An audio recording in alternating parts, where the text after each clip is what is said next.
ce projet a officiellement commencé en février 2012, donc il y a quelques mois. L'objectif d'ICAR, c'est de suivre les insuffisants cardiaques de stade 3, donc un stade relativement avancé, le stade 3 étant une classification de la New York Heart Association. Cette plateforme a pour but de suivre aussi bien médicalement le patient que de suivre son hygiène de vie de manière générale, l'hygiène de vie d'un insuffisant cardiaque étant particulièrement importante. Alors l'objectif de la plateforme est de détecter toute évolution anormale d'un signe vital ou d'une combinaison de signes vitaux de façon à alerter le corps médical. Alors ça n'est ni une plateforme qui va fournir un diagnostic, ni une plateforme pour aider à formuler un diagnostic, c'est tout simplement une plateforme qui a pour objectif de détecter de manière précoce des problèmes liés à l'insuffisance cardiaque de façon à éviter ou limiter les journées en hôpital. Alors le domaine scientifique du projet est clairement pluridisciplinaire. On a besoin de compétences médicales, bien évidemment. Ce sont les médecins qui détiennent les connaissances et la manière d'exploiter ces connaissances-là. On a besoin de compétences en traitement de signal parce qu'on va utiliser le PCG et le CG, donc le phonogramme et l'électrocardiogramme, et il va falloir extraire de ces signaux-là des marqueurs qui vont pouvoir être exploités pour le suivi du patient. On a besoin de compétences en intelligence artificielle pour pouvoir exploiter l'ensemble des informations qui sont remontées et raisonner sur ces informations-là. Et on a besoin de qualification des besoins et de protocoles d'évaluation orientés usage, et l'utilisateur étant un acteur principal et essentiel dans cette plateforme-là. Alors pour ces différentes compétences, eh bien, les partenaires de ce projet-là sont les hôpitaux universitaires de Strasbourg pour la partie médicale, l'Université de Haute-Alsace pour la partie traitement de signal, l'Université de technologie de Belfort-Montbéliard pour la partie intelligence artificielle, le Syntic et la Mutualité française pour le protocole d'évaluation orientée usage, et la société Newell qui porte le projet travaille d'une part en étroite collaboration avec l'Université de Belfort-Montbéliard pour la partie intelligence artificielle, mais travaille aussi sur la plateforme centrale, le portail, les services associés à la plateforme, et surtout elle sera chargée de l'industrialisation du produit. Alors, en termes de besoins pour le suivi des maladies chroniques, les plateformes vont bien évidemment prendre en compte des aspects technologiques, aussi bien logiciels que matériels, mais vont devoir prendre en charge les aspects organisationnels, notamment pour coordonner les différents corps médicaux qui interviennent dans le cadre d'un suivi de patients, de tel type de patients. Alors, les plateformes qu'on voit aujourd'hui en projet ou en évaluation sont généralement des plateformes dédiées à une pathologie particulière. Or, on sait bien que les gens atteints de maladies chroniques sont plutôt des personnes âgées, généralement au-delà de 60 ans, que ces personnes-là sont plutôt polypathologiques, et donc la prise en compte d'une pathologie par plateforme, eh bien, ça veut dire multiplication de plateformes et multiplication d'équipements pour suivre ces différentes pathologies, donc ça représente peu d'intérêt. Alors l'objectif, c'est de mutualiser ces équipements pour proposer une solution globale permettant de suivre différentes pathologies à la fois. Donc c'est une plateforme qui va devoir prendre en compte des connaissances associées à différentes pathologies. Et dans ce cadre-là, la notion de sens de l'information, donc la sémantique, va prendre toute sa dimension et elle va être particulièrement importante. Donc, pour gérer ce partage d'informations et l'interopérabilité des connaissances, eh bien, les ontologies représentent un moyen particulièrement intéressant, largement éprouvé dans différents domaines, et notamment dans le web sémantique. Alors, concernant le suivi des maladies chroniques sur ces 10 ou 15 dernières années, on a vu un certain nombre de travaux et de projets utilisant aussi bien des ontologies que d'autres techniques.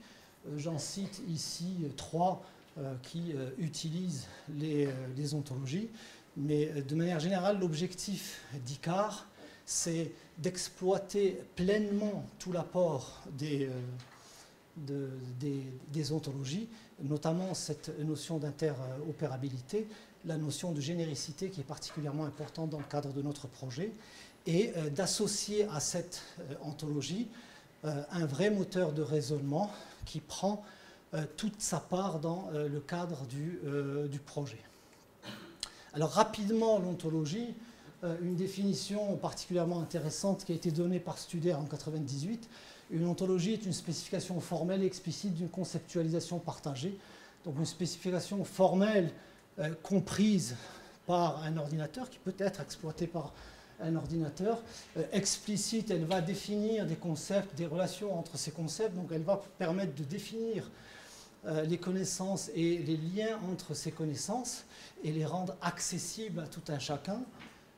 Conceptualisation partagée, eh bien, elle va permettre le partage de l'information entre différents systèmes. Alors, donc les ontologies fournissent bien évidemment ce cadre sémantique qui est particulièrement intéressant et important et qui va nous permettre de combiner les connaissances de notre plateforme avec des connaissances acquises de l'extérieur à travers des experts médicaux ou à travers d'autres systèmes.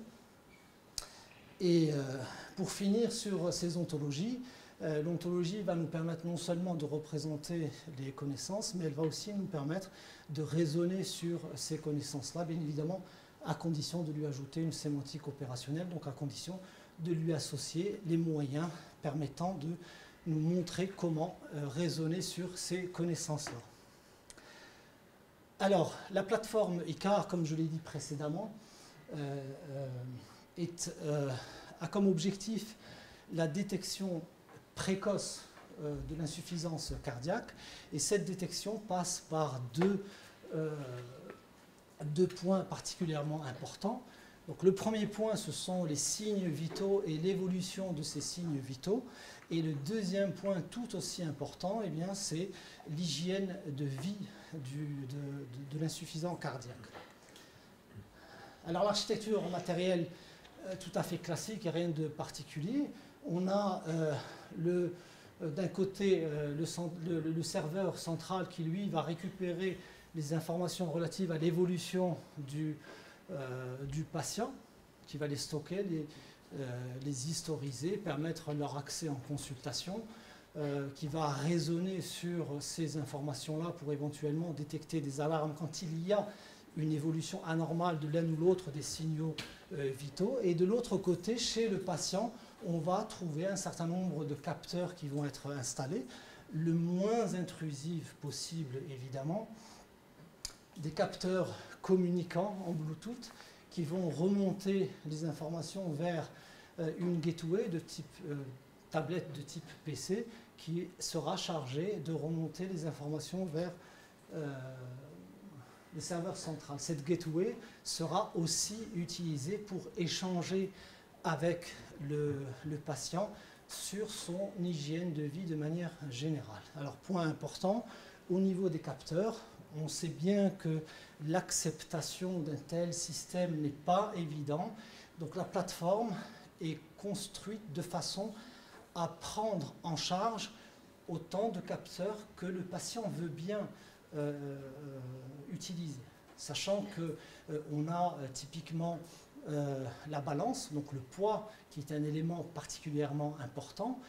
Les autres, comme l'oxymètre, donc la saturation d'oxygène dans le sang, l'électrocardiogramme ou la tension, etc., sont tout aussi importants et donnent des informations particulièrement pertinentes pour la détection précoce, eh bien, l'utilisateur pourra effectivement utiliser tout ou partie de ces capteurs-là. Le suivi se fera toujours de la même manière. L'utilisation d'une gateway ici a aussi son importance. Elle sera logiquement de type smartphone ou tablette, tout simplement parce que les insuffisants cardiaques sont des personnes qui peuvent être amenées à se déplacer, à voyager. On sait très bien que la connexion et donc la transmission d'informations n'est pas disponible partout. Donc la gateway est logiquement en mesure de suivre aussi l'état du patient et de remonter des alertes au patient lui-même quand il n'y a pas de connexion possible. Alors au niveau de l'architecture logicielle, rapidement, cette architecture est basée sur deux ontologies. Elle est aussi basée sur deux types d'experts. On a les experts médicaux qui vont nous permettre de récupérer la connaissance, de récupérer les règles pour raisonner sur ces connaissances-là. Mais les experts médicaux vont aussi intervenir dans les règles nouvelles que le système va inférer avec l'expérience pour les valider ou pas. Ensuite, on a les experts systèmes qui, eux, vont plutôt s'occuper du système, des informations issues des capteurs. Les ontologies, deux types d'ontologies. Une ontologie de domaine qui va nous permettre de gérer le vocabulaire utilisé, les symptômes, les pathologies, les médicaments, etc. Et une ontologie d'application qui, elle, va plutôt se préoccuper des informations ou des valeurs correspondant aux signes vitaux du patient et aux échanges qu'on peut avoir avec le patient concernant son hygiène de vie. On a un moteur d'inférence qui exploite tout ça et qui va inférer sur ces connaissances et les informations récoltées auprès du patient pour pouvoir remonter éventuellement des alarmes. Alors, clairement, suivre l'insuffisance cardiaque de manière isolée pour des personnes âgées de plus de 60 ans n'a que très peu d'intérêt. Donc l'objectif clairement affiché étant de suivre différentes pathologies. Parce que la manière de suivre un insuffisant cardiaque qui n'a que cette pathologie n'est pas du tout la même que de suivre un insuffisant cardiaque qui a d'autres pathologies. Alors un exemple simple, un insuffisant cardiaque qui voit son poids évoluer de plus de 2 kg, eh bien c'est une alarme qui doit être remontée. Ça peut être une situation à risque. Un insuffisant rénal qui voit son poids augmenter entre 2 dialyses, c'est tout à fait normal. Donc un insuffisant cardiaque qui est en même temps insuffisant rénal et qui a une augmentation de poids, eh bien ça peut être tout à fait normal. Donc prendre en compte une seule pathologie de manière isolée n'est pas suffisant. Donc l'ontologie et la manière dont on travaille, eh bien on a le suivi de l'insuffisance cardiaque qui va prendre en compte les autres pathologies qui peuvent avoir un lien avec l'insuffisance cardiaque, ce qui veut dire que de la même manière, notre plateforme est en mesure de suivre un diabétique ou un insuffisant rénal en prenant en compte d'autres pathologies. Alors, pour conclure, ICAR exploite la notion d'ontologie qui est particulièrement intéressante et qui nous permet de travailler sur cette plateforme qui est générique et qui aujourd'hui a comme priorité les insuffisants cardiaques, mais qui peut tout à fait prendre en charge d'autres pathologies. Alors, le projet a démarré en février et nous avons en octobre une première phase d'évaluation en milieu hospitalier. Donc en octobre 2012, cette phase d'évaluation se fera à l'hôpital de Strasbourg, dans le service du professeur Emmanuel Andrès, qui est impliqué avec nous dans ce projet-là, et va concerner l'ensemble de son service, donc une vingtaine de lits à peu près, correspondant aux insuffisants cardiaques. Alors on a une deuxième phase d'évaluation à domicile qui est prévue courant 2013, où les patients suivis à l'hôpital de Strasbourg et d'Angers, donc une dizaine de patients à Strasbourg et une dizaine à Angers, vont repartir chez eux avec une mallette contenant des capteurs pour poursuivre le suivi à domicile. Et on est, en tout cas on l'espère, sur une évaluation plus large sur le territoire. Alors j'ai d'abord une remarque, c'est plus une remarque et une question de vocabulaire, ontologie d'application. Je n'ai pas souvent vu ça. Est-ce que vous pouvez simplement me dire si c'est quelque chose que vous avez, vous, pris comme terme pour clarifier la distinction entre la terminologie de domaine et puis le côté applicatif, ou si on trouve ça dans les références de littérature? Développer une telle ontologie avec des médecins, c'est quelque chose qui est particulièrement difficile. Et l'autre point, c'est effectivement, d'une part, une question de volumétrie. Est-ce que vous pouvez nous donner quelques indices sur la volumétrie de vos ontologies utilisées et comment vous les construisez, à partir de quoi vous construisez les concepts qui sont dans l'ontologie? Je vais avoir vraiment beaucoup de mal à répondre à votre question parce que le projet a démarré en février. On a un contrat de consortium. On a eu énormément de mal à faire accepter cette publication et j'ai vraiment beaucoup de mal à vous dire exactement la manière dont elle est construite. Ce que je peux vous dire, en tout cas, c'est la démarche pour construire cette ontologie est vraiment particulière, parce qu'on l'a voulu générique, parce qu'on l'a voulu évolutif, c'est-à-dire utilisable à plusieurs niveaux et de différentes manières. Et en 2013, il y aura probablement beaucoup de publications. Donc votre projet, il a débuté en février 2012 ou 2011 ? 2012. Et donc vous avez construit l'ontologie. Donc là, il y a une ontologie qui est construite et qui porte sur plusieurs pathologies. Et je voulais, sans rentrer dans le détail, quels sont les concepts de base que vous essayez de mettre en avant, que ce soit dans l'ontologie de domaine et dans l'ontologie d'application, et quelle est la différence que vous faites entre ces deux ontologies. Donc la question de ma collègue aussi revient, voilà, pour voir, parce que c'est un domaine qu'on retrouve, maintenant tout le monde essaye de mettre en place des ontologies, et le mieux c'est de réutiliser l'existant. Donc si vous avez développé par exemple des ontologies du domaine, par exemple par rapport à cette pathologie ou la pathologie des diabétiques, est-ce que nous, on peut réutiliser votre ontologie de domaine ou plutôt votre ontologie de domaine d'application? Et quels sont les constructs? Voilà, est-ce que je peux ajouter aussi, est-ce que vous utilisez le langage OWL pour construire les ontologies, et est-ce que vous utilisez système Description Logic System pour faire le raisonnement comme palette ou fact? Alors, une petite précision, effectivement, le projet a commencé officiellement en février. Le kick-off a eu lieu au courant du mois de février. Donc, ça a été le démarrage officiel. Par contre, les partenaires que vous avez vus ici sont des gens donc on travaille ensemble pour une grande partie d'entre eux depuis 2006. Donc on a fait beaucoup de choses ensemble, on se connaît très bien. Et évidemment, quand on est parti sur ce projet-là, sachant que le projet est financé par la Caisse des dépôts et que la Caisse des dépôts attend un retour sur investissement, donc il est clair que ce n'est pas un domaine où on devait lever beaucoup de verrous technologiques, mais que c'est un projet où on doit, à échéance de 3 ans, aboutir à un produit qui soit exploitable et commercialisable. Alors concernant l'ontologie en elle-même, notre démarche elle a été relativement simple. On est parti d'une ontologie existante, immense, qui est très grande, et on a travaillé avec les médecins pour affiner cette ontologie et arriver à une ontologie qui soit exploitable pour notre système. Et elle sera bien évidemment à un moment ou à un autre disponible, quoi qu'il en soit.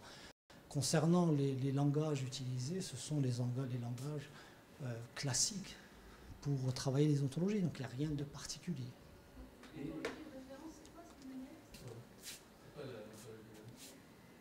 Honnêtement, je ne peux pas vous dire.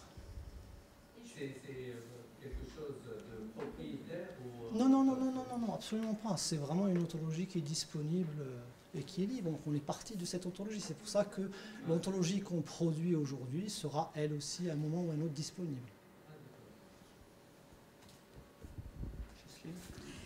Oui, moi j'aurais deux questions. Bon, la première, effectivement, sur ce problème d'ontologie. Alors, là, en fait, bon, vous dites que c'est une ontologie, donc, bon, générique qui a été développée, etc., sur les différentes pathologies.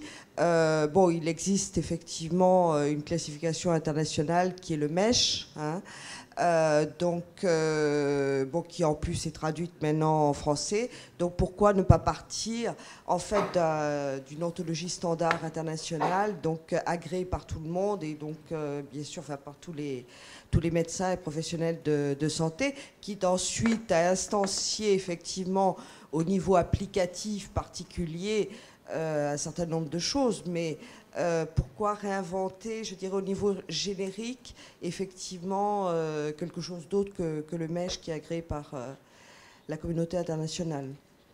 Donc ça, c'est ma première question. On est effectivement parti d'une ontologie. Hein. On n'a pas créé en partant from scratch l'ontologie. Par contre, il a fallu effectivement l'adapter à notre plateforme et à la manière dont on voulait effectivement travailler. Mais on n'est pas parti from scratch, on est bien parti de quelque chose d'existant. Enfin, je vous recommande très fortement quand même de regarder le MESH, parce que je pense qu'il bon, y a des choses qu'il faut peut-être pas, il faut pas réinventer la roue, il y a tellement d'autres choses nouvelles à faire. Par ailleurs, bon, vous avez dit que vous intéressez donc aux ECG, c'est peut-être pas vous particulièrement dans ce projet, donc en termes de traitement du signal, etc. Quels sont les standards en fait sur lesquels vous appuyez? Parce que là aussi, bon, il y a un standard international, un standard ISO qui s'appelle SCP-ECG par exemple. Je ne sais pas, vous avez parlé du PECG à un moment donné. Oui, le phonogramme. D'accord. Le phonogramme et l'électrocardiogramme, ce sont les deux signaux qui sont logiquement remontés et traités par... D'accord. Bon, là aussi, on peut recommander effectivement l'utilisation standard ISO. Bon, SCP-ECG, c'est un standard ISO depuis 2007 pour l'échange et la réanalyse des ECG numériques. Donc, bon, ça aussi, c'est éventuellement quelque chose que je peux préconiser. Merci. Notre question? Je m'excuse si ça apparaissait sur vos références bibliographiques, parce que je les ai lues rapidement, mais il y a eu le projet ANR Akhenaton qui a tourné, qui est un projet ANR dont l'objectif était de raisonner sur des problèmes cardiaques en récupérant des données qui étaient émises par les pacemakers et les choses comme ça, et puis en récupérant les prescriptions médicales et les profils de patients, et de faire du raisonnement là-dessus, et en utilisant les ontologies. Donc peut-être vous auriez des choses intéressantes à regarder sur ce projet. Dernière question.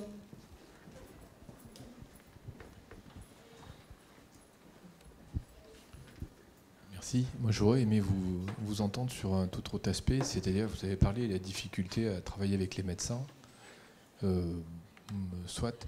Et mais en fait, de quelles difficultés, enfin, quelle est la difficulté finalement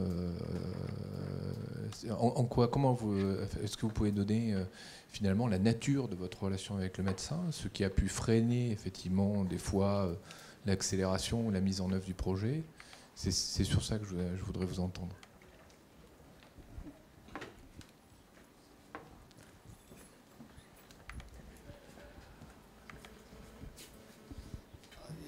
Clairement, l'objectif de notre travail avec les médecins, c'est de modéliser leurs connaissances. Alors, modéliser des connaissances qu'on extrait de livres ou qu'on extrait d'un thésaurus, c'est quelque chose qui est abordable. Modéliser la connaissance d'un médecin, où vous allez essayer de récupérer l'information en échangeant avec lui, c'est pas toujours évident.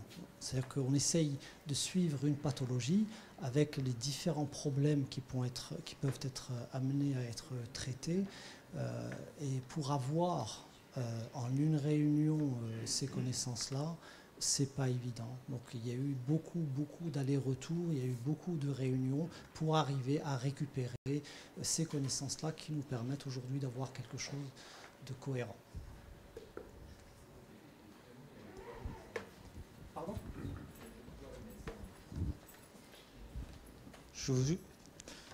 Juste la remarque finale, puisqu'on va passer au... Je disais, en fait, il avait quoi le médecin en échange? Il est partenaire du projet et c'est quelqu'un qui est plutôt... Donc il est effectivement partenaire du projet et il est partie prenante. Donc il est volontaire dans le travail. En fait, ce sont deux médecins, le professeur Emmanuel Andrés et le docteur Sami Talha. Et ils sont volontaires, mais par contre, pour récupérer leurs connaissances, pour qu'ils vous expliquent comment ils traitent les patients et quels sont les paramètres sur lesquels, les questions qu'ils posent, etc., eh bien, tout ne vient pas en une fois et tout ne vient pas facilement.